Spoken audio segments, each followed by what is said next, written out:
Okay, round two. Name something that's not boring. A laundry? Ooh, a book club. Computer solitaire, huh? Ah, sorry, we were looking for Chumba Casino.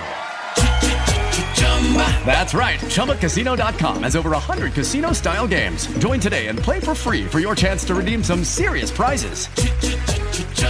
ChumbaCasino.com. No purchase necessary. Void where prohibited by law. 18+ terms and conditions apply. See website for details. Judy was boring. Hello. Then Judy discovered ChumbaCasino.com. It's my little escape. Now Judy's the life of the party. Oh, baby, mama's bringing home the bacon. Whoa, take it easy, Judy. The Chumba life is for everybody. So go to ChumbaCasino.com and play over 100 casino-style games. Join today and play for free for your chance to redeem some serious prizes. ChumbaCasino.com. No purchase necessary. Void where prohibited by law. 18+ terms and conditions apply. See website for details. Hey, it's SMB CPA with the Your Financial Maven podcast bonus episodes. So this first episode was recorded back in 2021, and it's the first of a two-part series that I did for my small business and entrepreneur clients that I have. But even though it was recorded in 2021, the information provided still plays an important role today. And we know Small Business Week has ended, but that doesn't mean that it isn't important for small business owners and entrepreneurs to pay attention to the financial side of their business. So I hope you enjoy this bonus episode. Now that tax season's finally over, I can focus on talking about other financially important topics. My next two podcasts will be for small business owners or for those that are thinking about becoming small business owners. The first will be some insight into what is needed to get started in the business world. And the second podcast will be for new and established businesses as a refresher for them to learn or remember and think about the accounting and the tax side of your business. So just sit back and let me give you some guidance on being a small business. Okay, if you're getting started with a new business, a new small business, there's a few things that you need to be aware of. Okay, so first and foremost, are you starting a business or are you still in the hobby phase?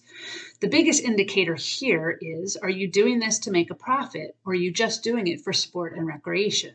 And if you're doing it for the latter, then it's considered a hobby.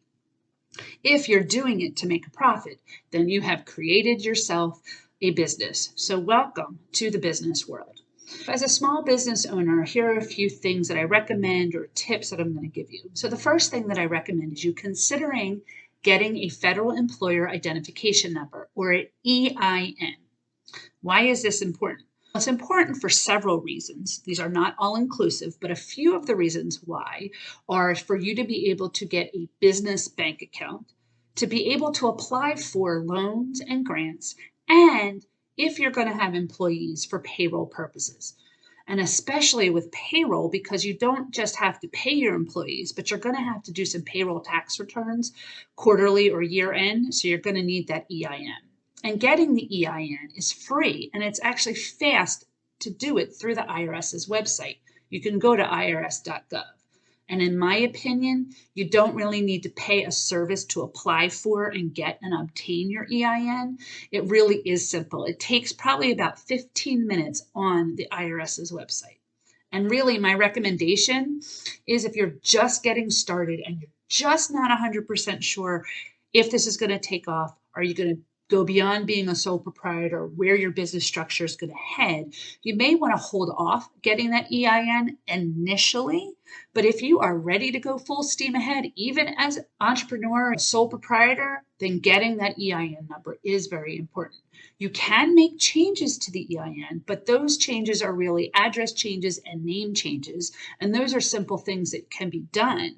But if you go and change your business structure, let's say from a sole proprietor to a partnership, you may have to get a completely new EIN number, and it is something you can do. But then, of course, there are other things that are involved with changing your EIN number. So it's just something that you should definitely look into. You can go to www.irs.gov and do a search for EIN, and they'll come up with on their website some great information about employer identification numbers. You can also visit my website at yourfinancialmaven.com and go under the small business tab, and there will be a federal employer identification number guide that I actually was able to obtain from the IRS, but I just put it there for your quick reference.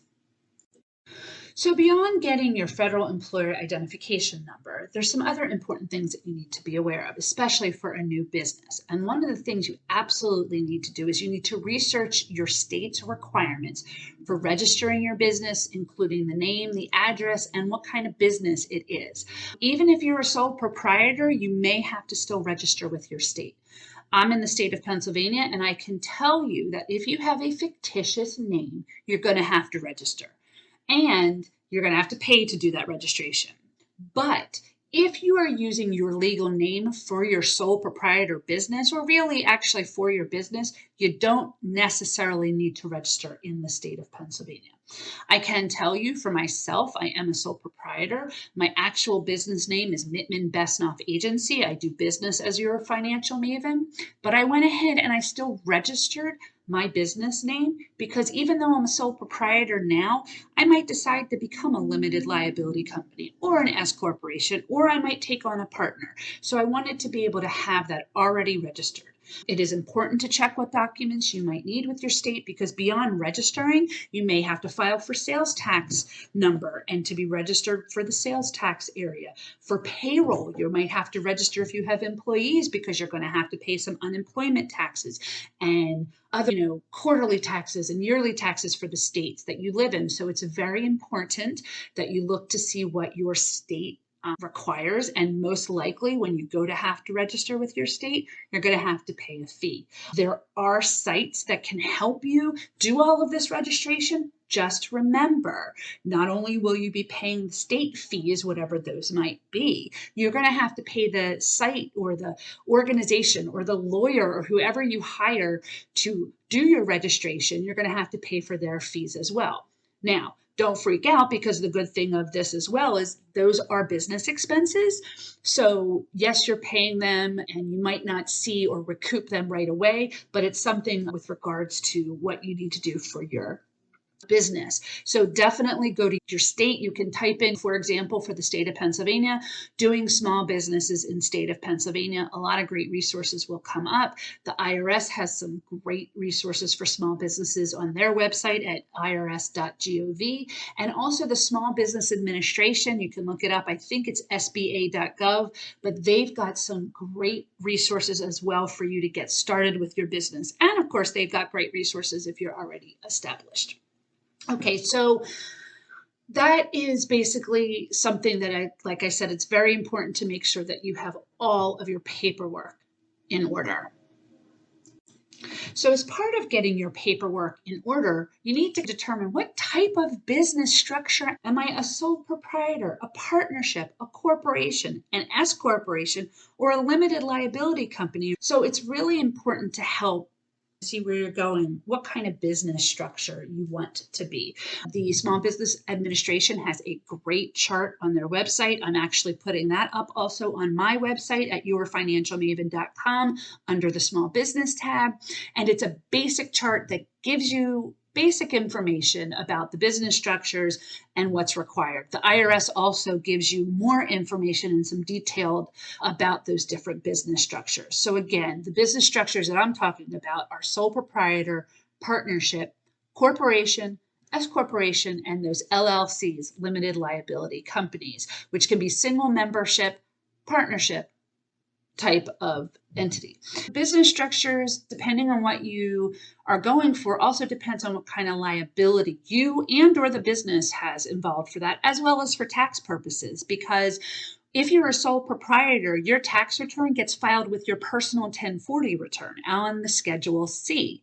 If you are a partnership or an S corporation, those will flow through to you. But those partnership and S corporation returns, they're separate business returns that get filed prior to you filing your personal return. So it is important to determine what structure you want. So I'm going to take a few minutes and I'm going to go through what each of these structures are on a basic level.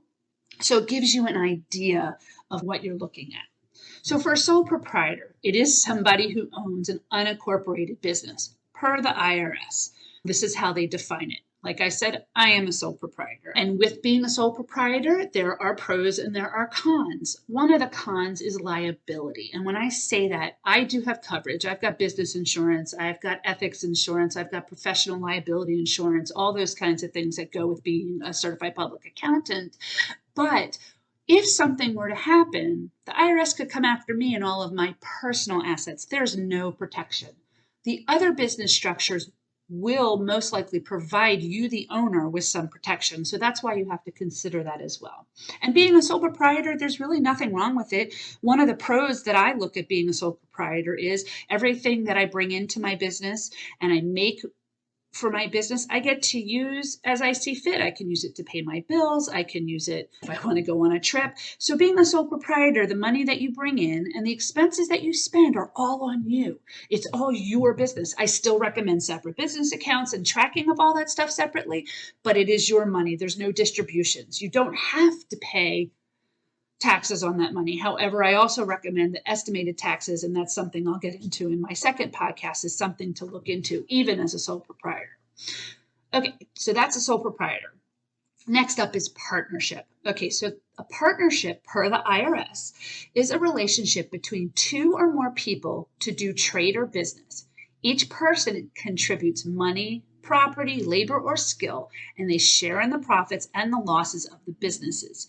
There's a general partnership and a limited liability partnership. Again, that goes off of the liability that you as the owner takes, but it is a business, but it does have some sole proprietor pieces to it, because what happens is when it flows through to your personal return on your partnership K1, there is some self-employment tax involved there. But again, a partnership, if you're going to go into business with somebody else, is definitely something to consider. Next is a corporation, and per Investopedia.com, a corporation is a single entity which may be comprised of individuals or a company, and it is separate from its owners. That's key. It, along with limited liability, the corporations do possess the ability to own assets, enter into contracts, sue or be sued, and borrow money. So you are the owner, but you now have this company and it stands alone from the owner. That's basically what a corporation is. And you may have heard of C corporations, B corporations, and then the next thing that I'm going to talk about is S corporations. They are corporations, like I just mentioned what a corporation is, but the S corporation, or the shareholders within the corporation, the owners within that corporation, elect to pass corporate income losses, deductions, and credits to the shareholders for federal tax purposes. And again, that's defined by the IRS. So similar to a partnership, it does stand alone, but then what happens is after the business return is done, any income from the business, any losses from the business, any other guaranteed payments will flow through to the owners on a K1. But again, there's some liability, there's some protection there as its own corporation. And then, gosh, I guess it's been at least 20 years. There's something called limited liability companies, or LLCs. And per Investopedia.com, this is how they define it. They define the LLC. It's a business structure in the U.S. whereby the owners are not personally liable for the company's debt or liabilities, but that the LLCs are hybrid entities that combine the characteristics of a corporation with those of either a partnership or a sole proprietorship.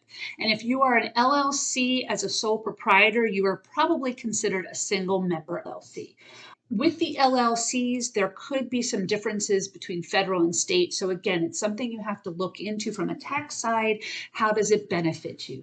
But here's the thing with business structures. At the end of the day, it's you, the owner, who has to make that decision, has to do the research to determine what makes sense for where you want this business to go. Yes, you can start out as a sole proprietor and decide later down the line if you bring on a partner and become a partnership. And there's going to be things involved with making those changes, but you can make structure changes to the business, but they're not necessarily as simple as you think. So it's definitely, if you are full steam ahead, you know where you want to head, think about what you want your business structure to be. Do your research, ask professionals, talk to CPAs, talk to tax attorneys. They will definitely be able to help you with that. So I hope I've been able to give you a little bit of a jumpstart or an insight into what you might need as a small business owner or getting started as a small business owner.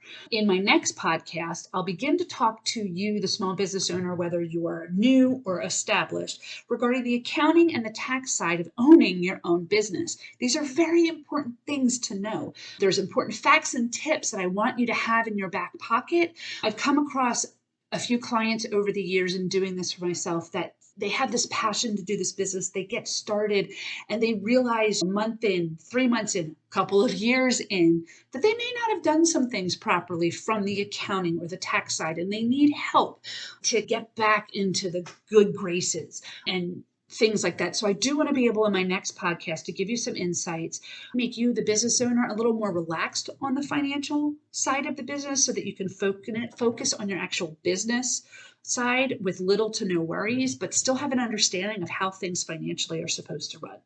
So please join me next time. For now, this has been Your Financial Maven. Your Financial Maven is a production of the Seneca Women Podcast Network and iHeartRadio. For more podcasts from iHeartRadio, check out the iHeartRadio app, Apple Podcasts, or wherever you listen to your favorite shows. Fargo, the new virtual assistant from Wells Fargo, makes banking faster and easier. Like this. Fargo, what's my checking account routing number? And this. Fargo, turn off my debit card. And this. Fargo, what did I spend on groceries last month? And that's just the beginning. Do you, Fargo? You can in the Wells Fargo mobile app. Learn more at wellsfargo.com/getfargo. Terms and conditions apply. Your mobile carrier's availability and message and data rates may apply. Wells Fargo Bank, N.A., member FDIC. Hello, saver. Whether you're saving for that trip to the tropics or saving for an emergency, now is the time to take advantage of Wells Fargo's savings options. Wells Fargo offers savings accounts that can help you save towards your goals. So, what are you saving for? Visit a Wells Fargo branch or wellsfargo.com/save to open a savings account today. Wells Fargo Bank, N.A., member FDIC.